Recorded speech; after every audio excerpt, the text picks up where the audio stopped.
Hello, everybody. Welcome to the latest Game Informer cover story reveal stream. I should probably Get put what that in this a was? template or a script or something rather than just try to come up with it off the top of my head. No, I'm I like the Kyle off the Hilliard cuff. here with Marcus Stewart. What's up, Marcus?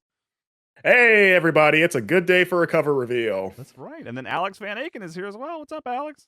Hello, thanks for having me. I'm excited to be here, revealing our Thank next you. cover story. Yeah. So we'll reveal it in about 9 minutes. I've got time.is open, and when the clock strikes 11 a.m. Central Time, I will click the button, and you will see Game Informer's next cover. So we got a couple minutes here. We'll hang out. How you guys doing this morning? Feeling pretty good. I've got the nice suit jacket on, little biz cash Yeah. going on here. You know, didn't want to commit to a full tie. Well, I told my daughter to buy me a tie for Father's Day. I was like, do the cliche thing, get your dad a tie. So she got me a nice new blue tie, which I like. It is a pretty blue. It's like It a is royal pretty blue. nice. Where'd she go? To one like Men's Warehouse or something? The internet, I think. Oh yeah, that's probably what a kid would do now. Yeah. I would think so. I'm just picturing her going to like the fanciest men's store, talking to the clerk, being like, "What's just describing you to them of like, he's like this. What kind of tie do you think he would like?" But yeah, the anonymity of Amazon for a tween. Yeah, that makes sense. Hello, everyone in chat. Carson 123. Is that our Carson? No. I think it's a different Carson. I was gonna say, okay, it's like not John Carson. But we love you anyway. Change Leany saying gasp, it's Game Informer in suits. That's right. 2 out of 3. Yep. Alex has every that time suit I'm on under his dressed t-shirt. to the nines. This is what I'm sick, chat. Oh no, it's totally fine. Suits are always optional. Also, at this point, I've made it. I don't think I've worn. I think I wore a suit one time. Yeah. And I'm just. What do you mean in your life? No, on this thing. Oh, on these reveals. I was gonna say like when I don't know if you can see it, but I have Dragon Ball pajama pants. So that's like the perfect like. That's good. That's good. Yeah. Oh, actually, I don't know if did it come up on the. Can you see? There we go. I do have pants on. But I went to the gas station like an hour ago to fill up the car for Kayla, and I realized these are pajama pants, number one, and I'm not wearing things underneath of them. And I realized as I'm at the pump that my button is open. I'm like, oh my God. And thank God there's nobody around me because it would have been bad. It would not have been good. So it's not the only tube getting pumped. Let's Oh, I just no, you can't segue. We still have over 5 minutes to drag this out. I was gonna say that oh God, what was I gonna say? It flew out of my head as I was about to say it. You know what? I'm just gonna look at chat. First time chatter, Dawson Gamers, and maybe my thought will magically return to me. It's saying like Star Wars, you walk please. back to the room where you came from when you forgot why you right. You retrace and then you suddenly remember. Dawson Gamers says Star Wars, please. Exactly. Hey, Kiss the Source. Our old coworker Kristen in chat saying suits options, pants required, good strategies. But yeah, Dawson Gamers, like Star Wars we did that already. That's old it's news. You can go buy that now if you want. That's old, man. This game's coming out in a few like 2 or 3 weeks or something. I guess there are other Star Wars games out there that haven't come out yet. Star Wars Hunters, is that out? That's out. That finally came out like a couple weeks ago. I've been meaning to play it just because it's like oh, that finally came out and it's a free to play game. I should just download that on my Switch to see what that actually is. You probably are good. You know what I picked up? I bought this with my own money, didn't get a code or anything, which I'm side-eyeing my coworkers about. But I bought Paper Mario. Oh, there you go. I started that the other night. Yeah, I did. Good. I'm not far, but I am enjoying it. I like the combat system. I never played the original, so cool. This is my first romp. It was mine too. I've played other Paper Mario games, but when I reviewed it, that was my first time properly playing Thousand Year Door. Yeah, I like it so far. I like the the comedic scenes that play out in the background as you're talking to characters. There's like physical comedy bits in the background that you could totally miss. Oh, yeah. It's good. A couple teases for the cover here. You guys did travel. Which cardinal direction did you guys travel? North? To Canada. Okay, to Canada. We can. Yeah, We went northeast for me. Northeast, there you go. I guess. Yeah, basically just north for me because I'm already east. And then, yeah, that's right. Yeah, you're coming from Florida. Alex coming from Minnesota. And Marcus wrote the cover story. I did. That we can share. I do sign those as a Marcus Stewart joint, which I requested in my contract when I started working here. It's like, listen, you gotta let them know. That's all I ask. I think Starbuck is on to the city at least. Oh, there we go. Yeah, there's a lot of game development happening in Canada. So there's a lot to pick from over there. I was gonna say something. Today is like we're all just I know. tired. You know what? I almost didn't get into Canada because when I landed in Montreal and was going through the airport, you go through the if anyone's ever traveled to maybe Montreal specifically, they do the like self check-in basically before you get the customs. So I do that and they give you their little receipt, and then you go to like the actual like cop/guard guy who's like, what are you here for? And for some reason, my mind blanked because it tells you like you feeling like you're here for like business, personal, whatever. And so he asked that in a very kind of like stern way, and I just said business, and then he just looked at me like, what kind of business? And you can already tell like that was like strike one in terms of like he's about to hit a button that's gonna cause like 5 people to descend on me of like we got a live one here. And then I was like, I'm a writer. God, it's like, why did I just say business? Like an idiot. Like he just looked at me, immediate suspicion on his face. Like those guy trying to swindle. Become so weirdly stressful, even though there's like there's nothing to worry about. That's really funny, Marcus, because it might have been the trip that we were on in Montreal, or the one before that, and they asked me, why are you here? And I said, I'm a journalist covering some stuff. And he said, so business. So like it seems like you just reverse. It seems like you can't win. Great like, if it was the same guy. Yeah, right. You just can't win against them. He just messes with people. Yeah. So business, got it. I'm like, okay. Yeah, business. Let's see. Double Barrel saying Kyle's mic is low for me. Sure, I wasn't talking into it. Is it still low? I can turn it up a little bit. I was gonna say like the most stressful airport experience was when I went to Tokyo for the first time during the pandemic when the country was still in lockdown and you could only go to Japan for like you had to get a work visa. It was a whole like 19 rings I had to jump through to go to this trip, which was for Tokyo Game Show and to go to RGG and Sega. But like once we got on the ground, 'cause you had to download an app with all your vaccination information. And since this was still pandemic, no one's in the airport, and they had like a very carefully cordoned off like route you had to go through of like checkpoints. You had to show all your verifications, and it felt like the airport scene in Argo, where you're just waiting for something to go wrong. Where I was like so paranoid. I was like, I know I've like quintuple checked that I have every little thing that I need, but you're just waiting to go to the one because you have to talk to like a guy at a desk. And then he would look at one thing and be like, okay, go on. And then you go to the next one. And I was like, I'm just like sweating, waiting for like, oh, you got one word wrong on this document. You need to get back on the plane and fly back to the States right now. It was not fun. I was so terrified going through that. Well, hey, that sounds horrifying, Marcus. And I'm sorry to cut you off, but we got about 5 seconds here for the cover reveal. You guys ready? Oh, yeah. 5, 4, 3, 2, 1. The casting of Frank Stone from the universe of Dead by Daylight. That is our next cover. Yeah, Marcus, could you give a little background of this game? Because I suspect there might be some people who don't even know what this is exactly. This isn't an announcement. This game has been announced, but they might not know its sort of history and what it is, and why we thought it was cool enough to put on the cover. Yeah, especially because the title doesn't really say what it is. But if you can see there on the front cover, it is a single player horror game set within the universe of Dead by Daylight. Dead by Daylight, of course, the asymmetrical horror game, one of the most popular multiplayer games out there.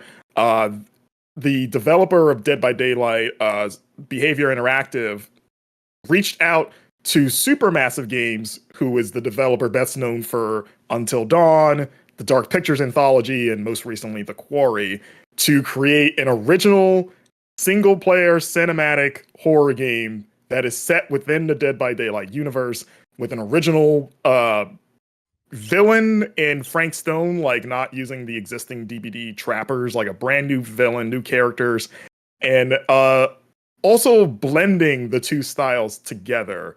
Like, you know, when you think of Until Dawn and Supermassive in general, you think of like very highly cinematic, choice-driven gameplay where characters can live and die permanently, depending on like, you know, you say the wrong thing or you miss a button prompt. But then also combining that with Dead by Daylight's like very unique mechanics and kind of more systemic nature to form like a game that we talked to lead developers from both studios there, who they were describing it as like, it's not quite obviously a Dead by Daylight game, but it's also not quite a traditional Supermassive game. It's kind of something that's kind of like an intersection of the two to be something wholly unique.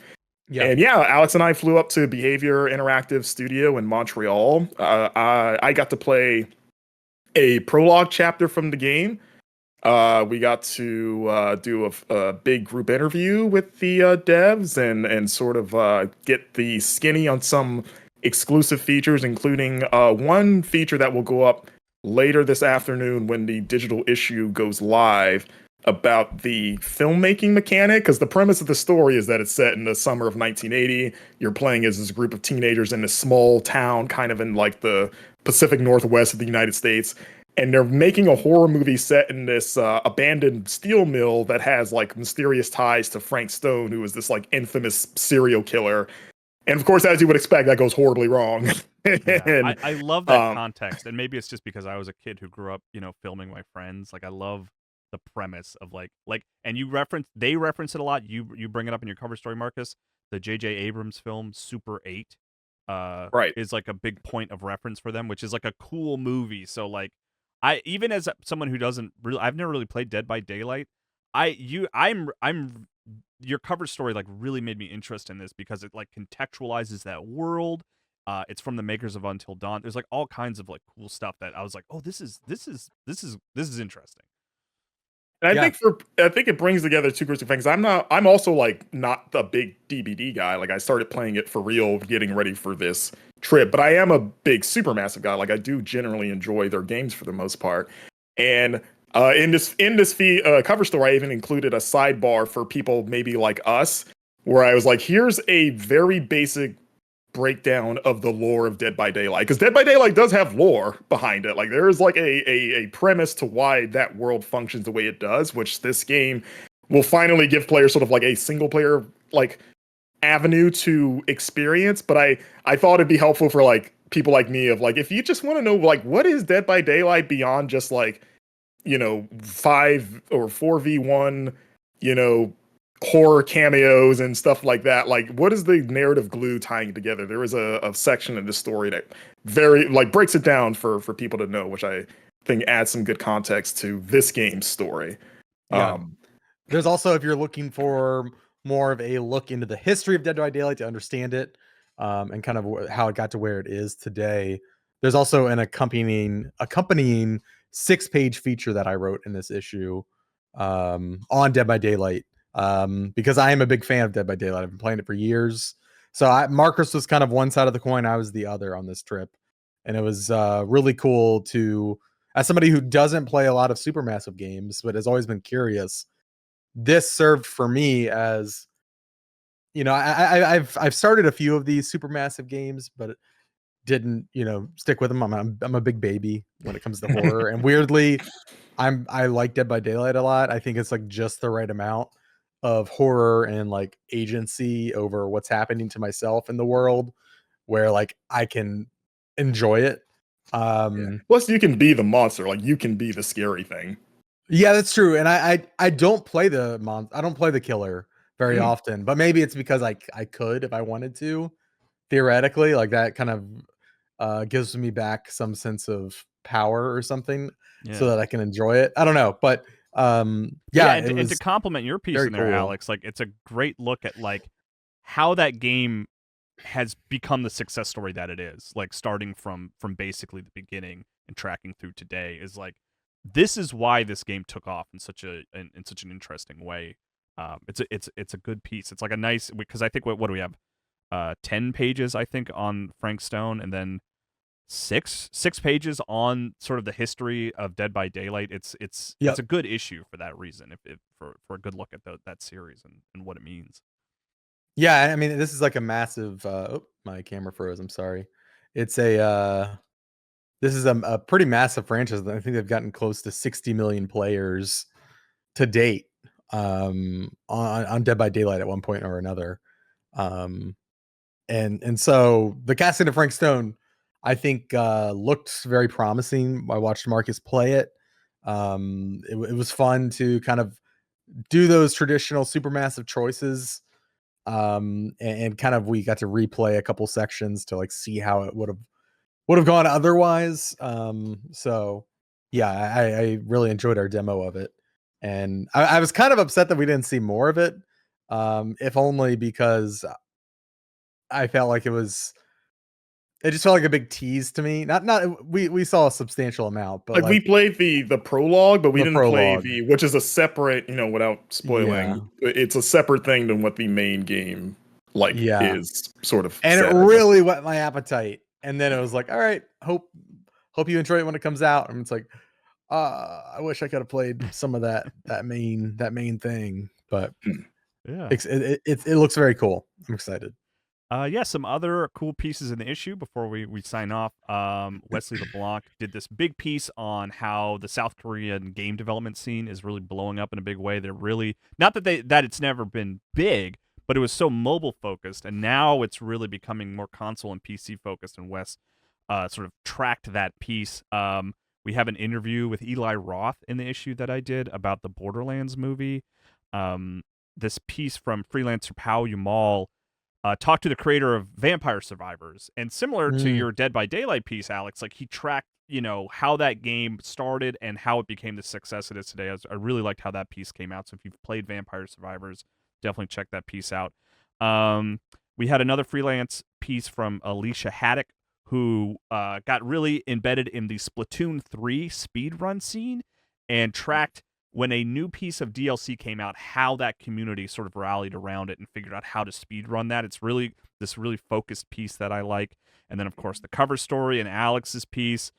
Charles Hart wrote 6 pages on Visions of Mana, spoke to the creators about that upcoming JRPG. And then Brian Shea has a big, I'm like literally counting pages. It's 6 pages on the anniversary of Devolver, the publisher Devolver, famous for Hotline Miami and stuff like that. It's a really cool issue, and like I don't think we've talked enough about the art. I love the art. I just think it's just like a cool, enticing look because it's like it's the kind of Game Informer cover where it's not immediately iconic, right? We don't know these characters yet. We don't know this world, but it's intriguing, and I just love the way it looks. It just has such a cool look to it, and the characters like holding the Super 8 camera and like looking behind her at something clearly horrifying on the back cover. It's a cool piece. And to be clear, the game itself is not stylized in the way that the cover art is. The cover art is more of, think of it like a comic book cover to a Marvel movie, right? In terms of style for a poster to what it looks like in the movie, right? I hope that analogy makes sense.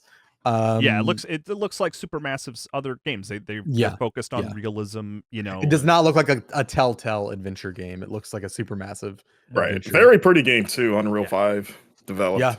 Yeah, sharp looking game. Yeah, cool. But any other plugs, you guys, before we sign off here? Yeah, so there'll be we'll have some online articles and videos coming out over the coming weeks. There'll be one feature going up this afternoon, focusing an exclusive sort of breakdown on the camera mechanic, because you can, that camera is central to not only the story but the gameplay, and you can use it in a lot of really interesting ways. So there'll be a sort of feature going up after the digital issue launches that'll sort of give a breakdown of what that entails based on what we learned. And yeah, like I said, digital issue will go live later today. The physical issues will be mailed out over the next couple of weeks. And of course, if you like to subscribe to a digital issue of the magazine, you can go to GameInformer.com/subscribe, right? I got the URL correct? Yeah, or subscription.gameinformer.com, subscribe.gameinformer.com. Yes. All those will take you where you need to go if you want to get physical issues mailed to you. And Mark, I don't know if you misspoke, Marcus, but you can subscribe digitally as well if you want to read that story later today.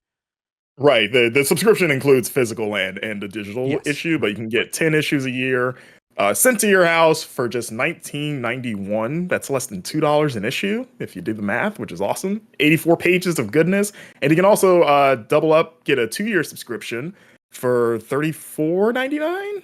Yep. Okay.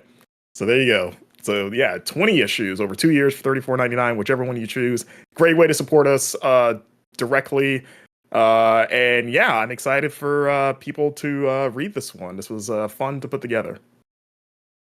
Cool. Great. Well, thanks everybody. Yeah, thanks for tuning guys. in, everybody. We will we'll see you next time.